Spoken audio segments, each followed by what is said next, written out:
With so many options, why choose Arizona State University? For me, the only online option was ASU because of the quality. Their faculty was really involved with their students and care about your personal journey. The dedication to my personal development from my professors, that's been extremely valuable to me.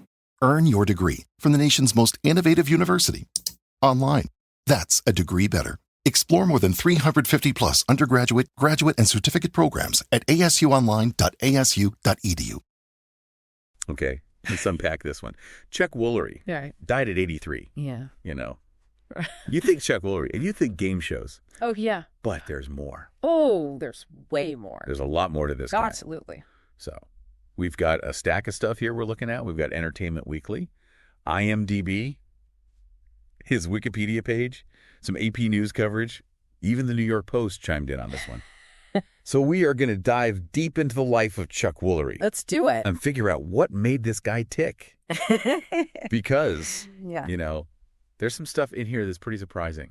Yeah. When you think about, like, the game show host. Yeah. And then where he ended up. It's a journey. It's a journey for sure. Yeah. I mean, he sort of represents different slices of American culture, like over the last 50, 60 years. And he seemed to kind of always have a knack for tapping into whatever the zeitgeist was at the moment, you know, whether it was music or television or even his political commentary later. Yeah, so he was born in Kentucky in 1941, and music was like his thing. Yeah, right out the gate. I mean, he served in the Navy, he works a regular job, and then forms a psychedelic pop duo. Wait, what? Called the Avant-Garde.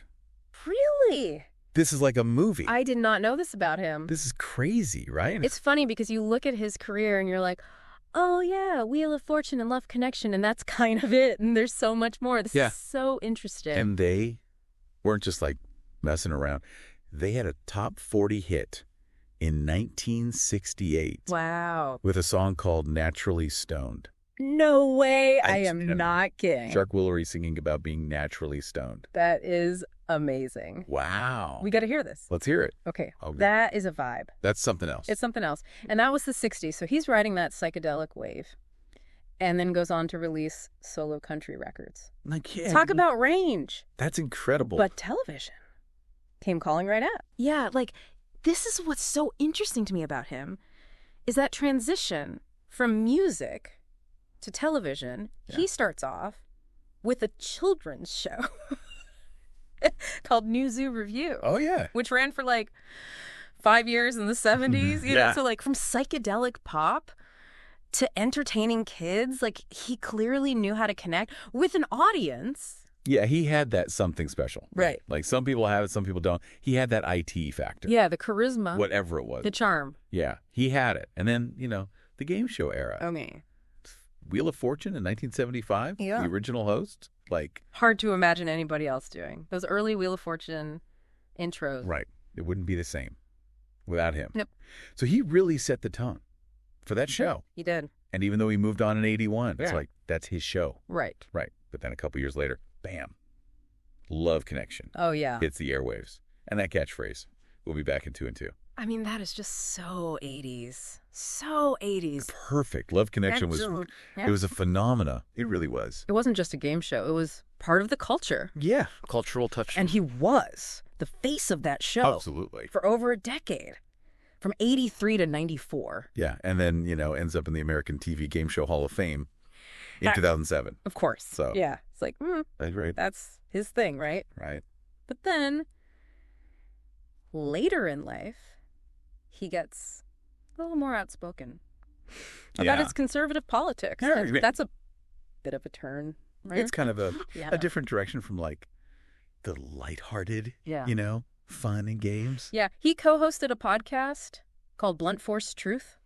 Yeah, I've heard of this. Where he wasn't shy about sharing his opinions.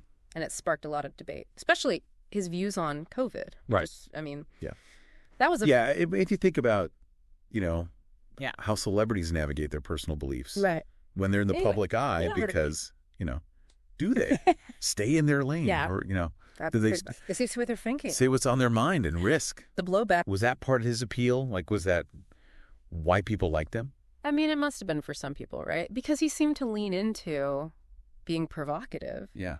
But it's got to alienate some of his fan base, too. It probably did. Yeah, it's a tough line to walk, right? It's a tough line to walk. It's a balancing act, for sure. It is. Yeah. I mean, he was not afraid to, risk alienating people to stay true to his beliefs. Yeah, and it wasn't. All he has sunshine and roses in his personal life either. He was married 4 times. Wow. Had 5 children. Yeah. And tragically lost his son, Chad, in a motorcycle accident back in 1986. Oh, that's awful. Yeah. So. Yeah. Must have been hard to, navigate that while being in the public eye. Right. Yeah. So continued to connect with his audience, never shying away from expressing himself. Right. Talented entertainer, bold commentator, a man who clearly lived life on his own terms. Yeah, you got that sense from him. He did things his way. Yeah. So what does this all mean? Chuck Woolery, more than game show host, musician, entertainer, commentator, a guy who was constantly reinventing himself. Yeah, I mean, he never wanted to be put in a box. Yeah, and he challenged us to see beyond the surface, right? He did. Yeah. He reminds us that people are complex. Yeah. And there's always more to the story than what we see. Right. And that's a great takeaway for all of us. Yeah. Think about favorite celebrities. What's underneath that public persona? What don't we know? What might surprise you? If you've done a little deeper. Yeah. Good question. Today is your lucky day. Today is the day that our $3 website works for you, paying you directly to your PayPal daily. Imagine $3 ongoing continuous payments to your PayPal account. Imagine falling asleep and waking up to $300 in your PayPal account. How would this make you feel? How could this help you? What bills could you pay? What kind of fun could you have? What does that retirement look like now? All for a one-time payment of $3. This website is DFY done for you, fully built and completely hosted, and never stops collecting payments for you. You have spent $3 on coffee on a regular, but that coffee won't help you create multiple streams of income. Click the link below.